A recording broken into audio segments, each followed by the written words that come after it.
ડુમસ ખાતે ગણેશ વિસર્જન દિવસ દરમિયાન શાંતિપૂર્વક યોજાયો, જેમાં સુરત ફાયર વિભાગની ટીમ દિવસ દરમિયાન કોઈપણ પ્રકારની અનિચ્છનીય ઘટના ન બને તે બાબતની તમામ તકેદારી રાખવામાં આવી હતી। મારું નામ મીતા ગાંધી, હું અઠવા કાર્યપાલક તરીકે કામ કરું છું સુરત મહાનગરપાલિકામાં।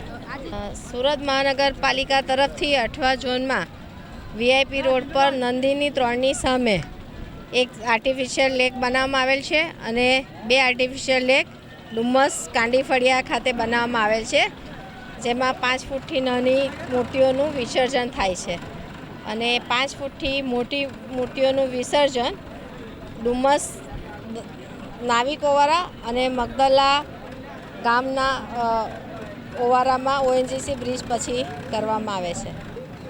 અત્યાર સુધી અઠવા ઝોનમાં ઓવારા અને દરિયા કિનારા મળીને 4000થી વધારે મૂર્તિઓનું વિસર્જન થઈ ચૂક્યું છે।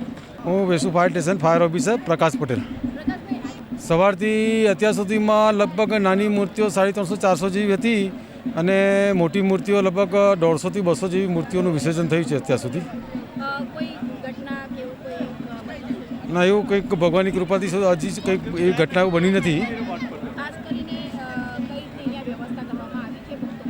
દર વર્ષની જેમ જે સુરત ફાયર ડિપાર્ટમેન્ટ અહીંયાના યુવક મંડળોને જે રીતે પ્રોટેક્શન આપે છે એ રીતે આ વર્ષે પણ એવી રીતે ફાયર બ્રિગેડથી 2 ટ્વિન બોટો નાખી હતી અને 20 જેટલો સ્ટાફ વિસર્જનની ટીમને પ્રોટેક્શન